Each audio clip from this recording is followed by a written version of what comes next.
They want war. My grandfather growled, his hands shaking as he held violation. Notice number 47 in just 6 months. The HOA had fined him for everything: grass too tall, chickens too loud, even his American flag flying on the wrong days. Now they wanted to evict this 78-year-old veteran from the ranch he'd owned since 1975. They figured one stubborn old man living alone couldn't fight back against their harassment. They figured wrong. What happened next turned our quiet neighborhood into a battlefield and exposed corruption that ran deeper than anyone imagined. This is that story. Drop a comment. Where are you watching? From the call came on a Tuesday afternoon while I was reviewing contracts at my Phoenix law office. Marcus, you need to get here. Now, Grandpa Walter's voice cracked through the phone. Something I'd never heard before. The 3-hour drive to Scottsdale felt like an eternity, my mind racing with possibilities. When I finally pulled up to the ranch, the acrid smell of burnt wood hit me before I even saw the devastation. The chicken coop he'd built with his own hands back in 1980, when I wasn't even born yet, was nothing but blackened timber and ash. This coop, he said, kicking at the debris. I built this when your grandmother was still alive. She loved those chickens like they were her babies. Every morning she'd come out here with her coffee, talking to them like old friends. Now look at it. 40 years of memories gone in one night. His voice broke on the last word, and I saw something I'd never seen before. My grandfather, the toughest man I knew, fighting back tears. 6 months earlier, everything had been peaceful.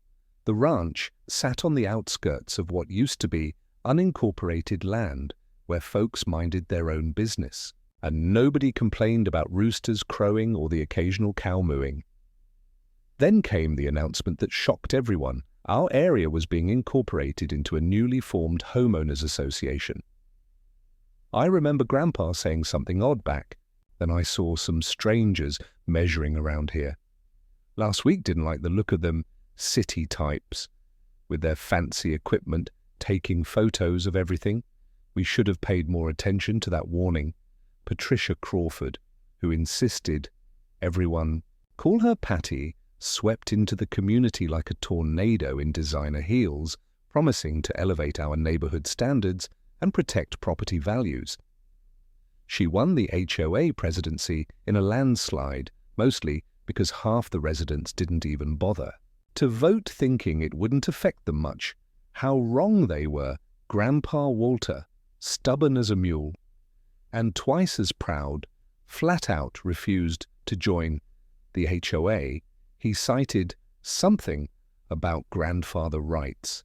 His property predated any HOA formation by decades, which meant their rules shouldn't apply to him. That's when the letters started first. It was about his grass being 3 and 1/2 in instead of the regulated 3 in. Then his chickens were creating a noise disturbance, even though they'd been crowing at dawn for 20 years.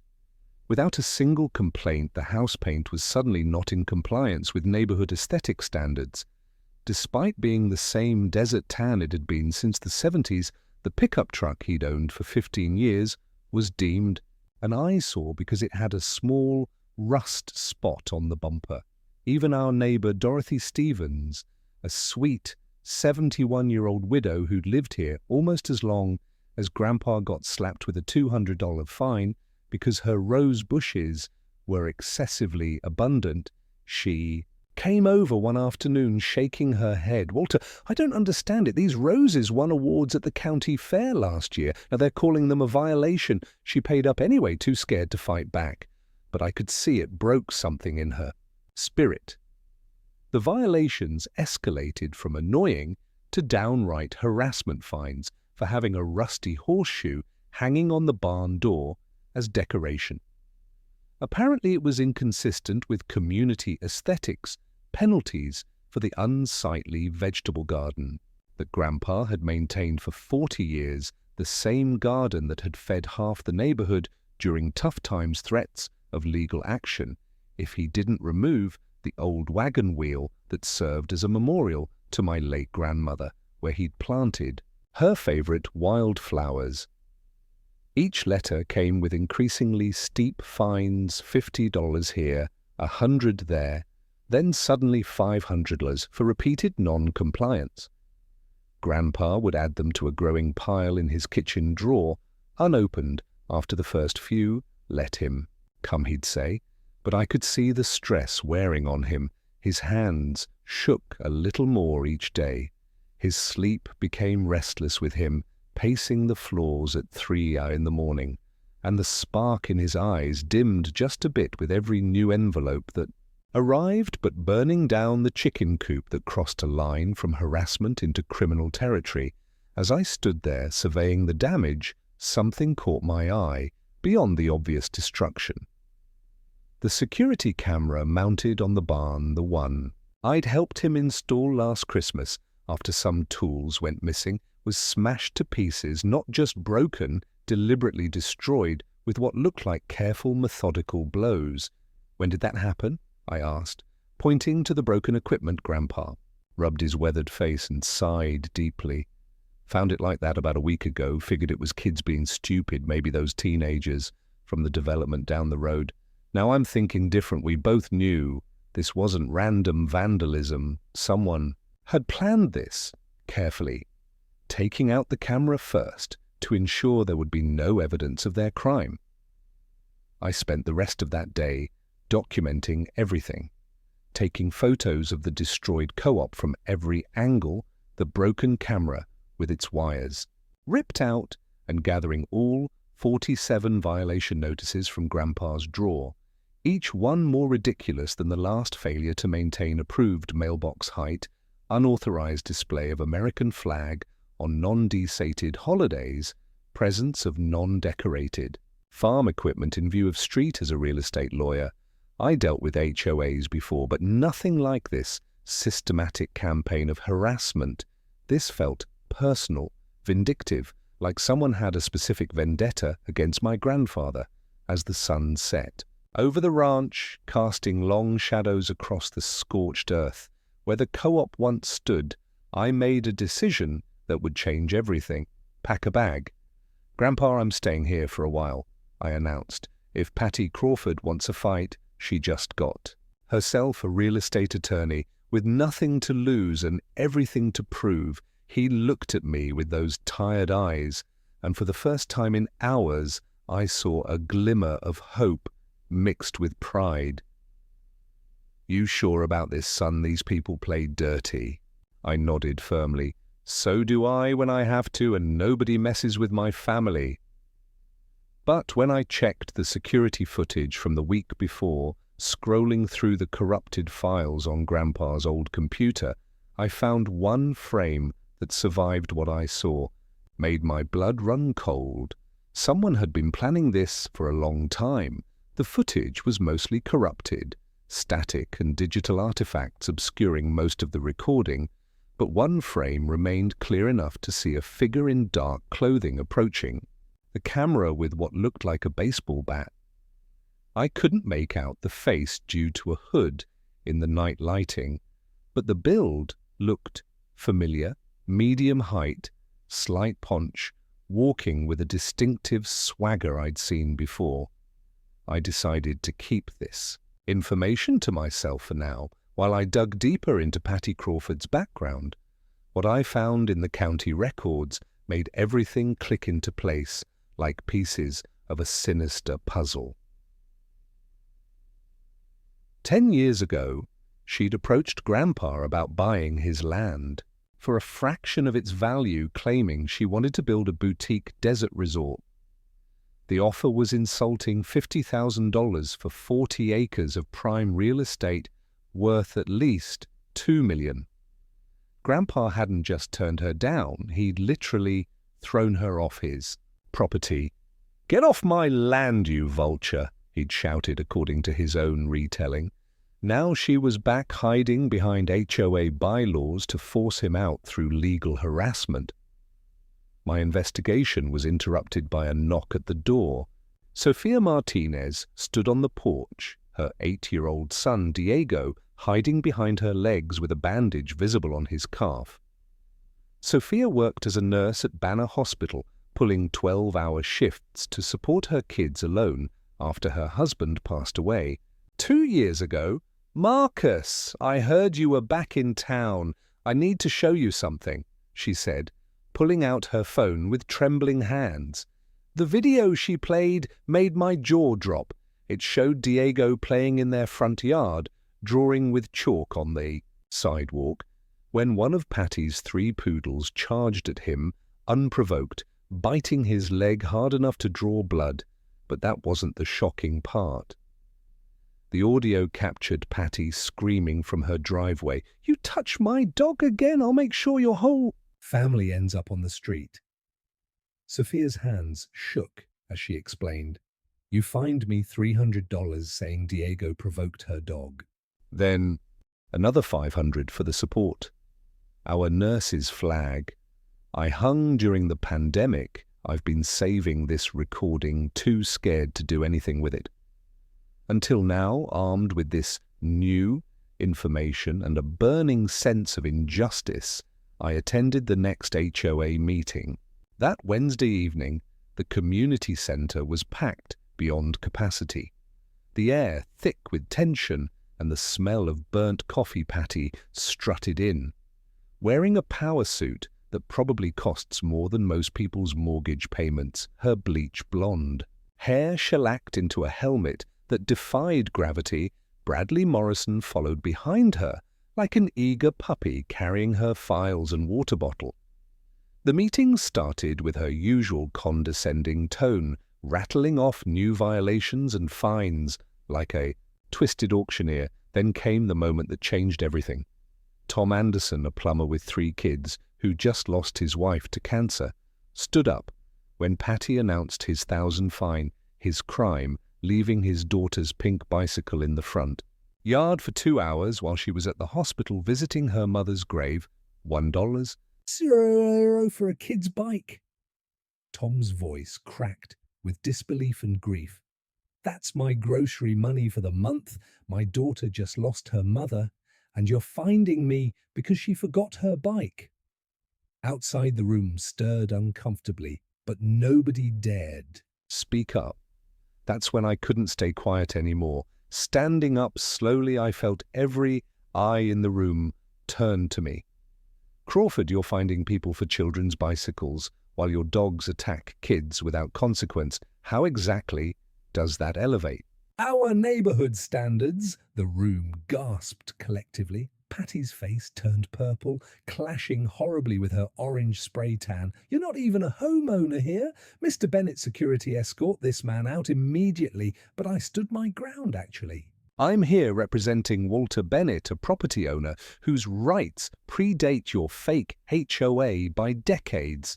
And I have some questions about the legality of this organization. Before security could reach me, I saw Patty do something that revealed her true nature to everyone. Presenter board member tried to hand her a resignation letter. "I can't be part of this anymore. Patty, this isn't what I signed up for." Patty literally tore up the resignation letter right there in front of everyone, the pieces floating to the floor like snow. "Nobody leaves until I say so," she shrieked. "You all signed agreements. You belong to this HOA now." That's when Bradley Morrison chimed in with a casual comment that sent chills down my spine. "Walter's land would be perfect for a shopping center. I'll buy it myself when the time comes." The way he said it, so confident and assured, made it clear this wasn't a random thought but part of a larger plan. After getting forcibly removed by Patty's hired security, I drove straight to City Hall. The night clerk let me access the public records room. What I discovered made my head spin. The HOA formation documents were full of irregularities, but one thing stood out: over half the signatures were forgeries. I spent hours comparing handwriting samples from other documents. The evidence was damning. Patty had faked at least 30 signatures to meet the minimum requirement for HOA formation. According to Arizona state law, this made the entire HOA legally invalid. That evening, I received an anonymous email from someone, identifying themselves only as concerned secretary. The message contained internal HOA documents showing that Patty had successfully driven out 8 families in the past 2 years through harassment and excessive fines. Each property was subsequently purchased by her associates at below-market prices. The revelation about the forged signatures should have been enough to bring Patty down, but I knew she wouldn't go quietly. I needed more evidence, more allies, and most importantly, I needed to protect Grandpa from whatever retaliation was coming that night. I sat with Grandpa on his porch, watching the stars and planning our next move. "You know, Marcus," he said, staring at the spot where his chicken coop once stood, "I've seen plenty of bullies in my time. Military, civilian doesn't matter. They're all the same underneath cowards who mistake fear for respect." I nodded, thinking about all those families who'd been forced out, but I should have been prepared for how low she would sink. The next morning, my grandpa turned on the faucet, expecting his usual cup of coffee. Nothing came out, not a single drop. That's when I knew Patty had just declared war. The water shut-off was illegal. Of course, Grandpa's well had been drilled in 1975, long before any HOA existed, and nobody had the right to touch it.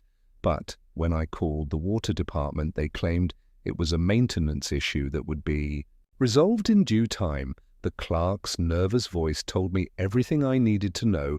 Patty had gotten to them first, standing in Grandpa's kitchen, watching him fill buckets from the neighbor's hose like some kind of refugee in his own home. I felt my anger crystallize into cold determination. This is how she operates. I told Sophia over the phone she pushes until people break or leave, but she just made a critical mistake. Shutting off utilities is a criminal offense, and now we have proof of her methods. Sophia and I spent the next morning installing hidden cameras around Grandpa's property. Unlike the obvious security camera that had been destroyed, these were tiny, motion-activated devices that uploaded directly to the cloud. If they come back, we'll catch them. Sophia said we'd barely finished when my phone rang. Ashley Robinson, who I'd learned was the HOA secretary, spoke in hushed tones. "I can't talk long, but you need to know something. I'm a law student at ASU working part-time for the HOA to pay tuition. Patty threatened to call my school and say I was stealing. If I didn't do exactly what she wanted, she makes me work overtime without pay-forged documents, whatever she needs. I hate it, but I need this job. I could lose my scholarship." Her voice cracked with desperation. "Can you help me?" I told her to document everything and stay safe. We'd need inside information if we were going to win this fight.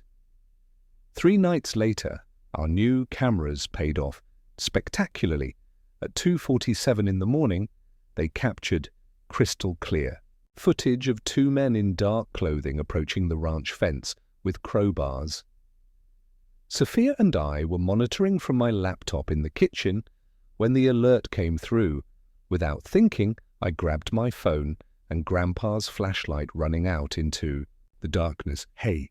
I shouted, the flashlight beam catching them in the act. One man froze, but the other bolted immediately. I managed to corner the frozen one against the fence, holding up my phone with the recording app clearly visible. "Smile for the camera, buddy. Now tell me, how much is Patty paying you to destroy my grandfather's property?" The man's eyes darted frantically before he stammered, "I don't know any Patty. We got lost." But as he tried to push past me, something fell from his pocket. A business card from Morrison Real Estate Development.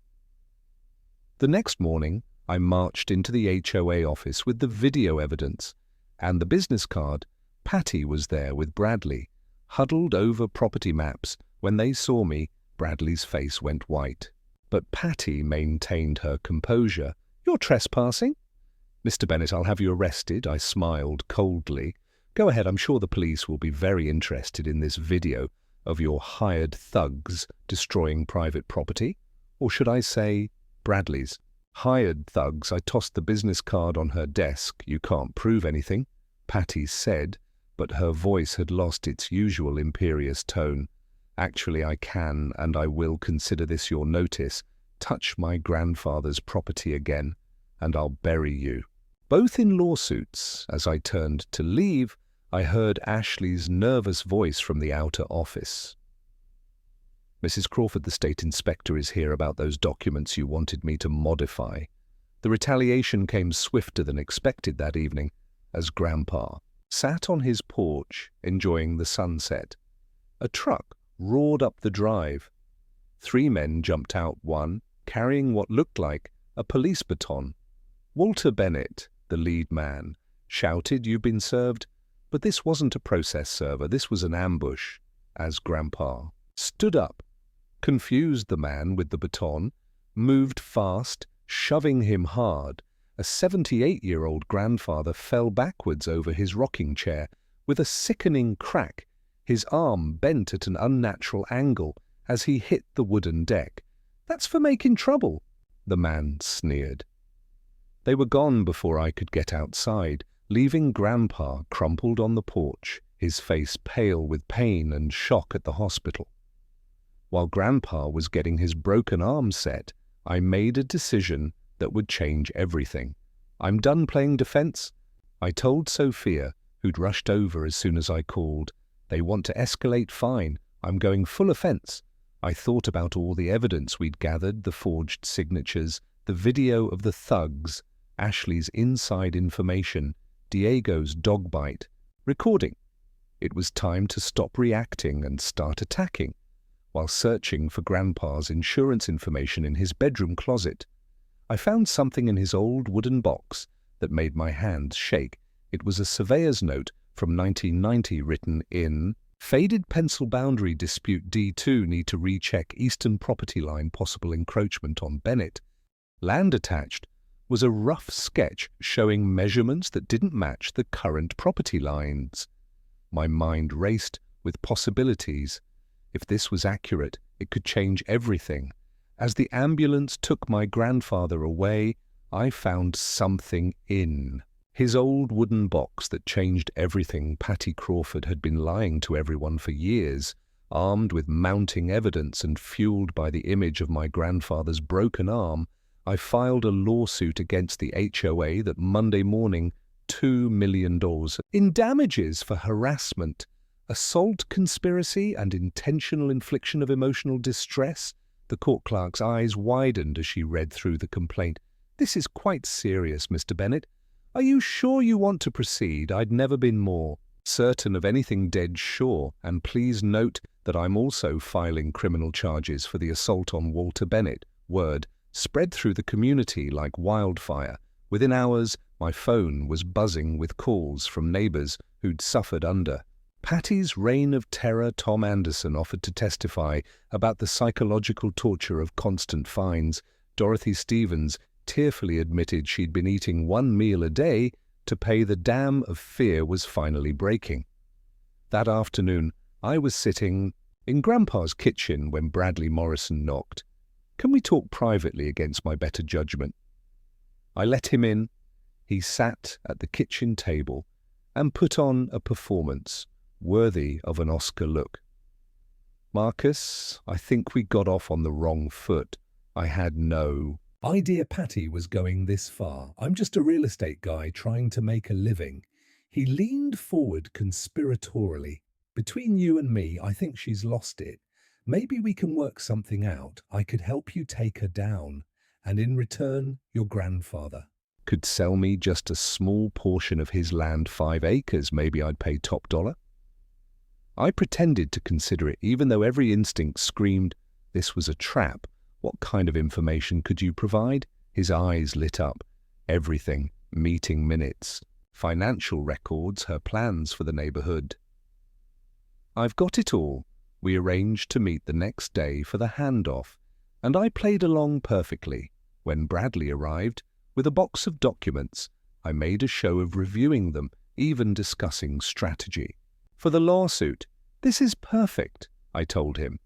With this information, we can destroy her credibility completely. Bradley smiled like a snake. What he didn't know was that I'd been recording our entire conversation, and I'd already suspected these documents were carefully selected to protect him while throwing Patty under the bus. That night, I got the call I'd been expecting. My former law firm informed me they'd received a complaint about my unethical behavior from the HOA's attorney. They're claiming, "You're harassing their client. We'll need to review your status, Marcus. This could affect your license to practice." The threat to my law license hit harder than I'd expected. This was my livelihood, everything I'd worked for since law school. But as I sat in Grandpa's living room staring at his army uniform photo, I knew backing down wasn't an option. "If I don't fight this," I said to Sophia, "who will?"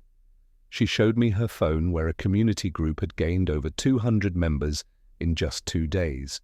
"People are ready, Marcus. They just needed someone to show them it was possible to fight back." The meeting at City Hall to present our evidence was packed. I stood before the city council with boxes of evidence: the forged signatures, the assault video, the financial irregularities Ashley had documented.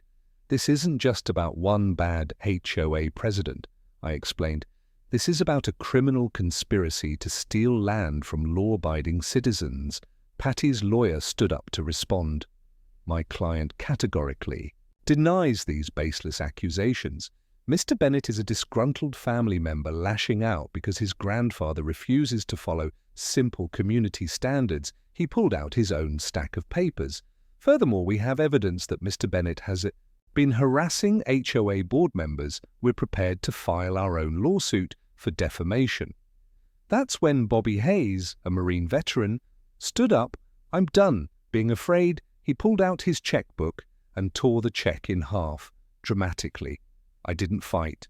For this country to come home and be told, "My lawn is half an inch too long." The room erupted. Other residents started standing, sharing their stories. The city council was overwhelmed by the outpouring of testimony. But just as I thought we were winning, Patty played her final card. She stood up and announced, "I have here a signed agreement from Walter Bennett agreeing to sell his property to the HOA." She held up a document triumphantly. My blood ran cold as I recognized the paper. It was one of the forms from Grandpa's hospital stay, but as I looked closer, I realized what she'd done. She'd taken a medical form and altered it, crudely, pasting property transfer language over the original text. "That's not just fraud," I said loudly. "That's forgery of a legal document. You just committed a felony in front of 200 witnesses." The notary public Patty had brought along went pale. "I need to see that document again," he stammered before I could press the advantage. My phone buzzed with a text from Ashley. "They know I've been helping you. Patty just fired me and threatened to ruin my career." Looking at Patty's smug face, I realized she thought she was untouchable. The phone call I got that night proved I'd been played like a fool. Bradley's voice was gleeful. "Did you really think I was betraying Patty? She's my sister-in-law." "You idiot. We've been planning this for years. And those documents you have, all fake good luck. Proving anything now. Oh, and that complaint to the Bar Association. That's just the beginning. The line went dead. And now they were coming for my law license. The betrayal hit like a sledgehammer to the chest. Bradley and Patty were family, and they'd been orchestrating this land grab scheme together for years." I sat in my truck outside City Hall, staring at the fake documents Bradley had given me, my law license hanging by a thread. Everything felt like it was crumbling.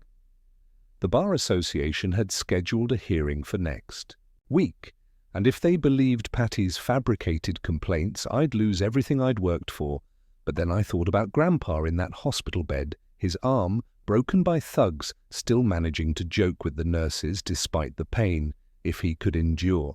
That I could handle this. They want to play dirty, I muttered, starting the engine. Let's see how they like it when someone fights back with actual evidence. The next morning brought terrible news. Sophia called, her voice shaking with tears. Marcus, your grandfather, is back in the hospital. The doctor said it's a mild stroke. The stress, the broken arm, everything it was too much. I raced to Banner Hospital, my mind reeling in the cardiac unit. Grandpa looked smaller than I'd ever seen him, hooked up to monitors, his face pale against the white sheets. Don't look at me like I'm dying. He wheezed when he saw my expression. Takes more than a few bullies to kill a Bennett. But Marcus, listen carefully, in my desk drawer, the locked one. There's something you need to see, the keys behind your grandmother's picture. His eyes, though, tired, still held. That fighting spirit promised me, you'll end this, not just for me, but for everyone they've hurt. While I sat vigil at the hospital, something incredible was happening outside. Sophia had taken matters into her own hands, unable to bear the injustice any longer. She went live on social media from the hospital parking lot, her phone propped on her car dashboard. My name is Sophia Martinez, and I'm done being silent. She began, her voice strong despite the tears. This is what Patty Crawford said when her dog attacked my 8-year-old son.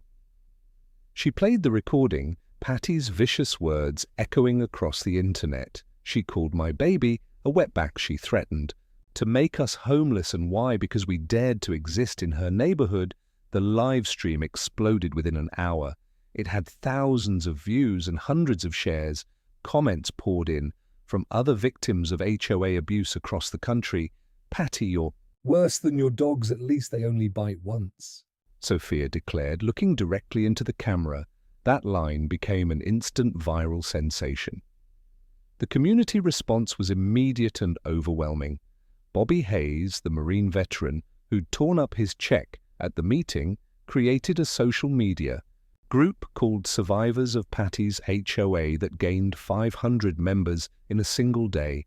People shared their stories, their fines, their humiliations. Tom Anderson posted about his $1,000 bicycle fine while grieving his wife Dorothy Stevens' granddaughter. Shared how her grandmother was eating one meal a day to pay HOA fee. The anger that had been simmering under fear for years finally boiled over. But it was Ashley Robinson who delivered the killing blow at exactly midnight, while Patty was probably sleeping peacefully in her overpriced bed. Ashley used her administrator access to the HOA email system one last time. They fired me today, she told me later, threatened to destroy my future, so I figured, what did I have to lose? What Ashley did was brilliant. In its simplicity, she sent an email blast to every resident in the HOA database, over 200 households. The subject line read, "The truth about your HOA must read now." Inside was everything: documentation of Patty's embezzlement, evidence of the forged signatures, proof that Patty and Bradley were related and working together, and most damning of all, the complete financial records showing that Patty had stolen over $300, $000 in HOA funds for personal use. The email ended with Ashley's personal testimony about being threatened and forced to forge documents. Phones started pinging across the neighborhood like popcorn in a microwave. Within minutes, porch lights were turning on, neighbors were calling each other, and the fury was palpable. By morning, an angry crowd had gathered outside Patty's house, demanding answers. I was still at the hospital when my phone rang. It was Richard Torres from the city council. Mr. Bennett, in light of the recent revelations, were calling an emergency meeting.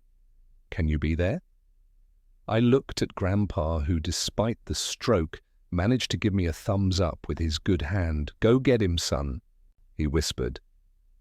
At City Hall, the scene was chaos.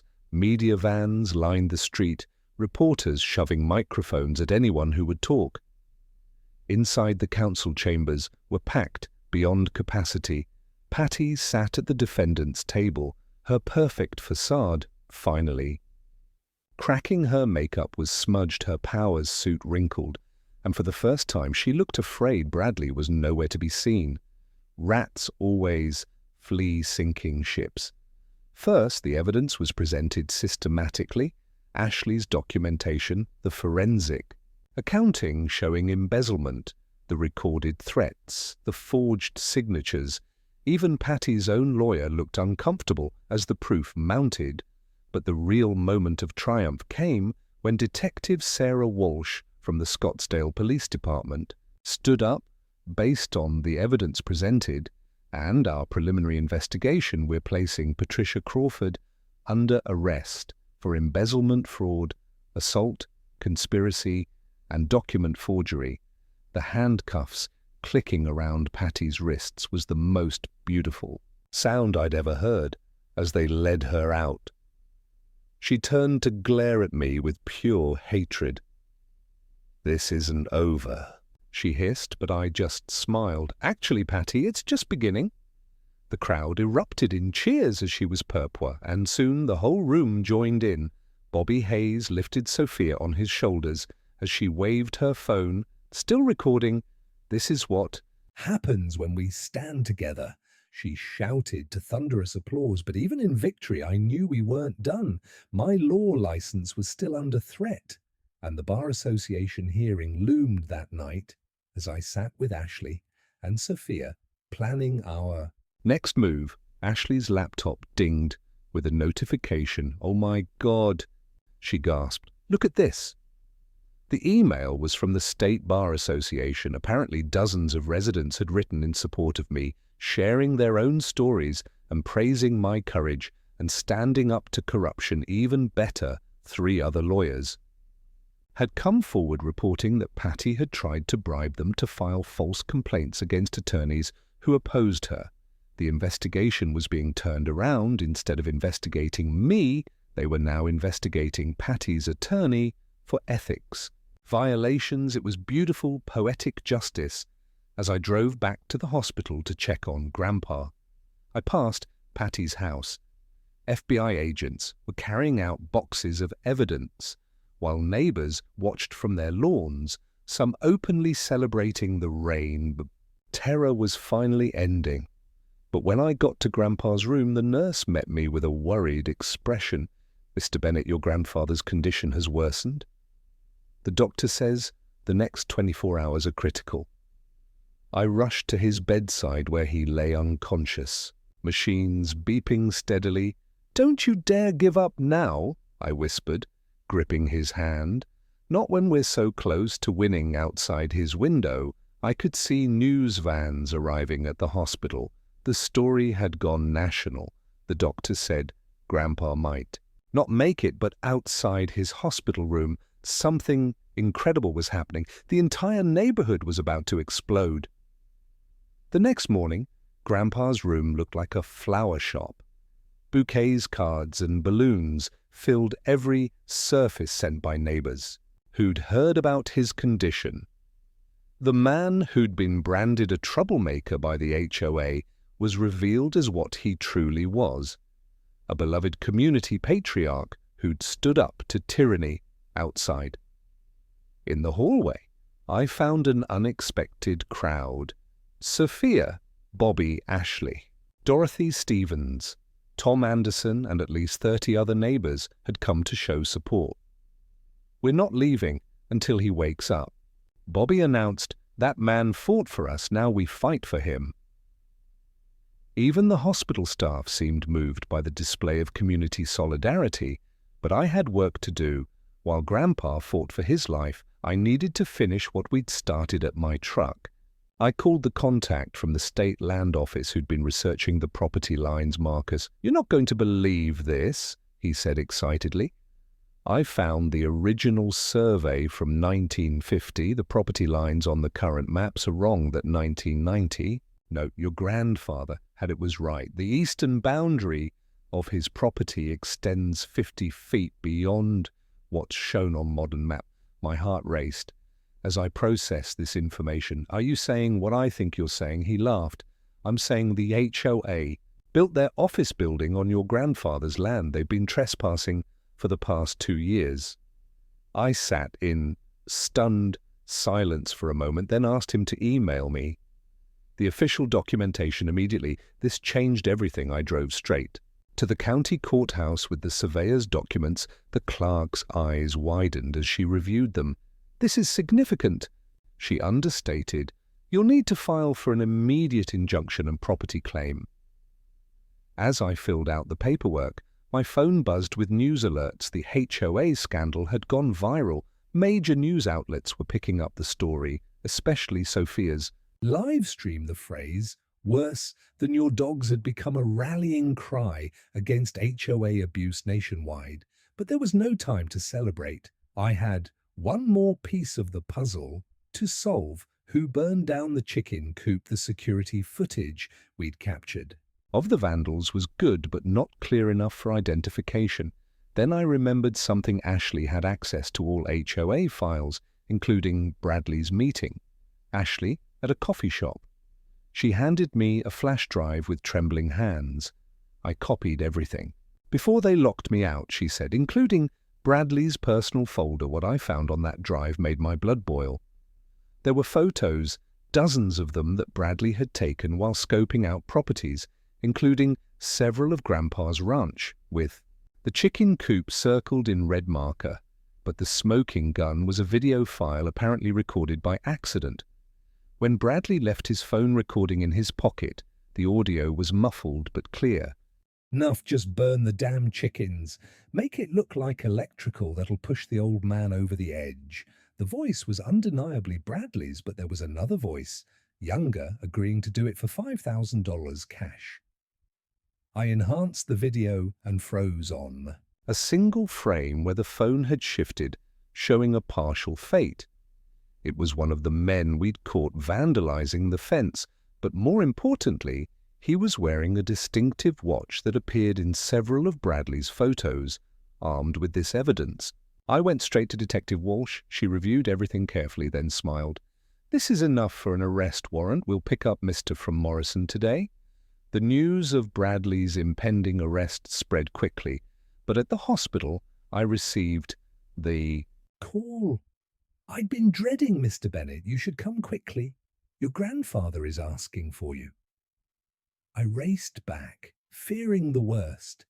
But when I entered his room, Grandpa was not only awake, but sitting up, looking more alert than he had in days. "Did you get them?" were his first words. I nodded, unable to speak, past the lump in my throat. "Good. Now help me get dressed. I've got a meeting to attend," the doctor protested, but Grandpa was adamant. "I've been waiting 40 years for justice. I'm not missing it now." 2 hours later, in a scene that felt surreal, Grandpa entered the packed courtroom in a wheelchair, wearing his best suit and his Army veteran cap. The judge had agreed to an emergency hearing regarding the property dispute. When the bailiff announced Bennett vs. Silverstone HOA, the crowd fell silent. I presented the evidence methodically: the original surveys, the 1990 notation, the current boundary markers, and the certified surveyor's report. "Your Honor, I concluded the HOA has been illegally occupying 2 acres of my client's land, including the spot where they built their headquarters. We demand immediate restoration of the property and compensation for 2 years of trespassing." The HOA's replacement lawyer, looking like he'd rather be anywhere else, tried to argue technicalities, but the evidence was overwhelming. Then came the moment everyone had been waiting for. Detective Walsh stood up. "Your Honor, I'd like to inform the court that Bradley Morrison was arrested this morning for arson, conspiracy, and fraud. We have video evidence of him orchestrating the burning of Mr. Bennett's chicken coop." She played the audio in court, Bradley's voice filling the room. The crowd gasped, then erupted in angry murmurs. But the biggest shock was yet to come. As the judge reviewed the property documents, he noticed something I'd missed. "Mr. Bennett," he said to me, "are you aware that according to these surveys, the HOA office isn't just on your grandfather's land? It's entirely within his property boundaries. They don't own any land at all. Their entire operation has been conducted on stolen property." The courtroom exploded. Patty, who was attending in custody, went pale as the implications hit her. Not only had she built on stolen land, but every meeting, every fine collected, every action taken had been done while criminally trespassing. The judge's ruling was swift and decisive. "I find in favor of Walter Bennett. The HOA must vacate the premises within 30 days. Furthermore, given that the HOA was founded on fraud and operated on stolen property, I'm ordering its immediate dissolution. All fines collected must be returned to residents with interest." But Grandpa wasn't finished. Standing up shakily from his wheelchair, supported by my arm, he addressed the court. "Your Honor, I've been fighting for this land for 40 years. Fought for my country, fought for my family, and now fought against these crooks. I'm not asking for their building to be demolished. Instead, I'll rent it back to them, new management only, for $5 a month. Let them feel what it's like to pay unfair fees for once." The judge smiled slightly. "That's your right. Mr. Bennett, court is adjourned." As we left the courthouse, media swarmed us. Grandpa, energized by victory, gave the quote that would make headlines nationwide. "I didn't serve my country to come home and be told my chickens are too loud today." Justice croaked louder than any rooster behind us. FBI agents were leading Patty and Bradley away in handcuffs, their real estate empire crumbling. We'd found the smoking gun, literally. The video showed who burned down the chicken coop, but that wasn't even the biggest shock.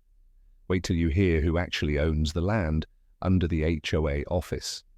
6 months later, the transformation was complete, where Patty's HOA office once stood as a monument to petty tyranny. A new sign read Bennett Community Center.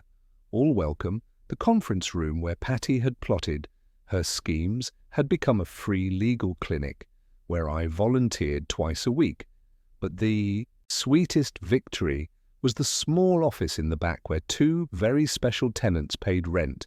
Addie Crawford, fresh out of minimum security prison, after serving 4 months, sat at a rickety desk, writing out a check. Her designer clothes were gone, replaced by thrift store fines, $5.00, she muttered, sliding the check across to me. "This is extortion," I replied calmly. "No, Patty, extortion is fining people $1,000 for a child's bicycle. This is just rent. And remember, it goes up 10% next month if you complain again." Her face contorted with rage, but she bit her tongue. She needed this office space for her court-mandated community service, running a non-profit to help HOA abuse victims, the ultimate irony imposed by a judge with a sense of humor. In the next office, Bradley Morrison, out on parole after serving 6 months for arson, operated a one-man real estate firm that nobody would use. His reputation was so thoroughly destroyed that his only clients were court-appointed property assessments. "You ruined us," he spat during one of his rent payments. "We had everything planned perfectly." I smiled coldly. "No, Bradley, you ruined yourselves the moment you decided to burn down an old man's chicken coop. Everything else was just karma catching up. The neighborhood had been reborn under Sophia Martinez's leadership as president of the new Voluntary Neighborhood Association. Instead of fines and violations, she organized food truck festivals and movie nights, the playground of justice built on Grandpa's land. Where the old HOA had wanted to put a shopping center was always full of laughing children. A bronze plaque read, "Dedicated to all who stand up to bullies," with a small addition at the bottom, "Patty's dogs not allowed." Ashley Robinson's story was perhaps the most inspiring. After the scandal broke, she received a full scholarship to finish law school from an anonymous donor who'd read about her courage. She graduated top of her class and now worked at my firm, specializing in defending homeowners against predatory HOAs. Dorothy Stevens, the elderly widow who'd been eating one meal a day to pay HOA fines, now ran a community garden on another section of Grandpa's land, her rose bushes. The same ones Patty had fined her for had won the state fair. Grand prize, excessively abundant, she'd joke, just how I liked them. But the real hero of this story was sitting on his porch watching his new chicken coop with satisfaction. Grandpa Walter had not only survived his stroke, but seemed to have gained a second wind. The new coop was 3 times the size of the old one, built right on the spot where the HOA office used to receive complaints.